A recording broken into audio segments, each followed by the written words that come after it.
We're here at Draft Nation at the Circa, and I am with Ed Bunnell, legend in fantasy football.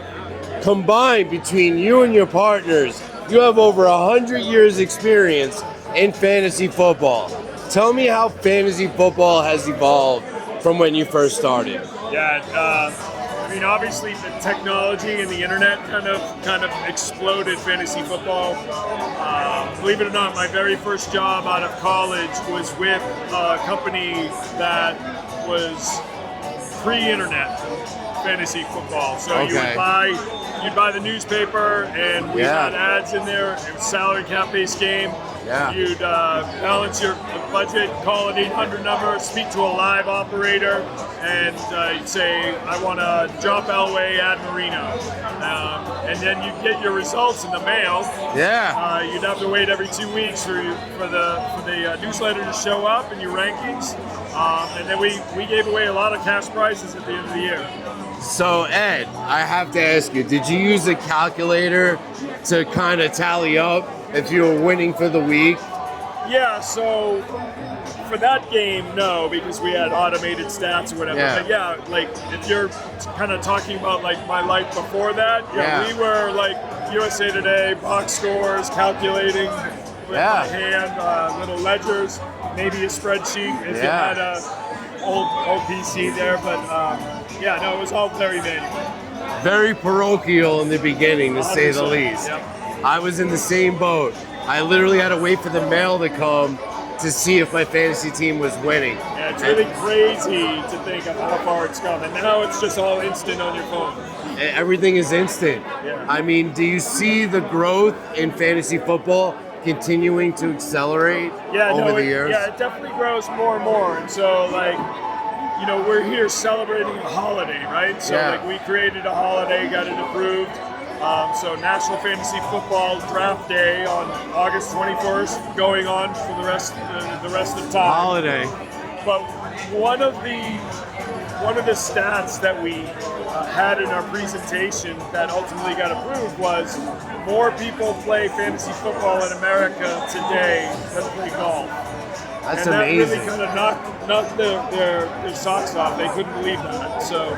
And that's true. And you and I talked earlier, and it's like it's kids, it's women, it's like all walks of life are playing fantasy football. It's only fantasy football is a community, and 100%. It's built on making fun of team names.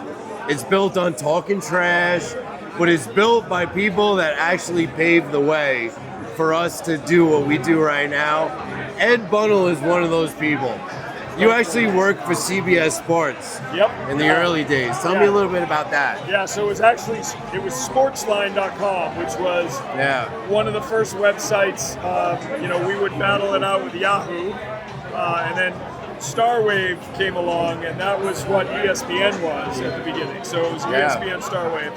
And so it was really just the three of us, and we were just doing whatever we thought was cool. Yeah. And so fantasy games, I came from that fantasy world before, and we tried, the founder of it wanted the best stats applications online, and they wanted to get fantasy games going online. So we did that.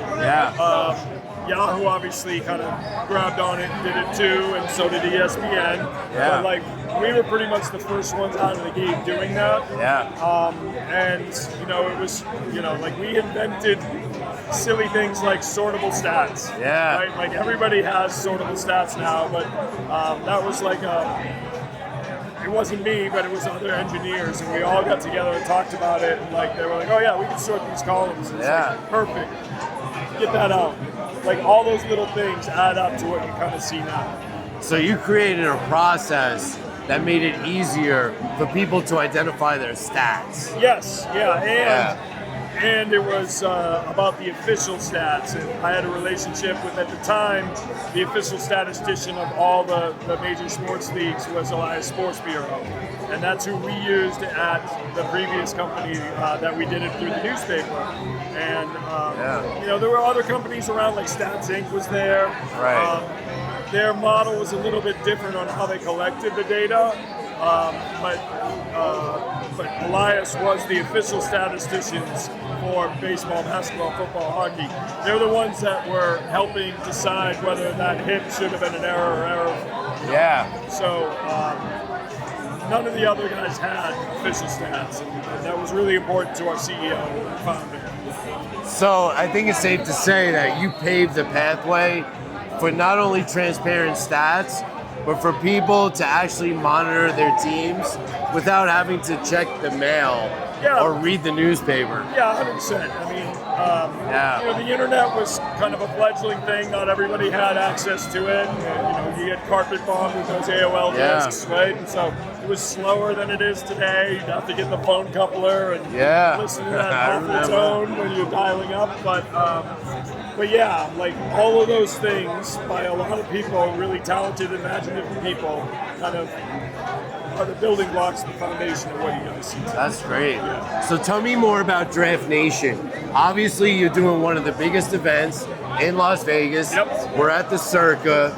And how did Draft Nation come to be? So it's really the evolution of a discussion that Rick Wolf, one of the other partners, and I have had for 20 years.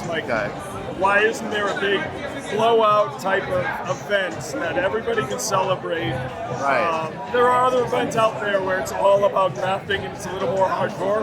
Yeah. We have drafting, but we also just want to celebrate what has been built over the last 30 years. And then we ran into two other buddies of ours that are in the industry for a long, long time, Ian Ritchie and Bill Enright. And they were like, oh, well, we've been talking about this too. Yeah. And so we were just like, okay, well, we got to join forces and build this. So that was like 8 months ago. So we built this in 8 months, and it's really about celebrating fantasy football. We created a holiday, and that holiday is for everybody. That holiday is actually when? Tomorrow? It's August 21st. August 21st. Every year going forward. So there is a National Fantasy Football Day dedicated to the legends that helped pave the way for us to draft as we know it. And he's one of the founders. Thank you. Unbelievable, Ed. Thank you. So we got some NFL players that are coming this weekend. That's right. Who do we got? So we got Earl Thomas. Legion of Boom. We've got Austin Eckler who's coming. Fantasy great. Here. We got Jeff Garcia. Legend. And we have Adrian Peterson. Adrian Peterson is coming on Saturday. That's amazing. He's actually elected on the ballot for the Hall of Fame next year. Yeah, and he's a shoo-in, right? So, he's got to be. Yeah. I love AP. Great first night. Thank you. Ed, it's an honor and a privilege to attend your event, but most importantly, thank you for paving the way for people like me that really enjoy drafting fantasy teams, talking smack to our friends, and coming up with crazy team names. Yes, thank you very much. I believe I had a small part in all of this, but I'm happy to have been able to be involved and build stuff like this event and the products that everybody likes to enjoy so much. Thank you, Ed. Ed Bunnell, Draft Nation. Thanks for giving me a few minutes. Of course. Excellent. Thank you, man. Thank you, man.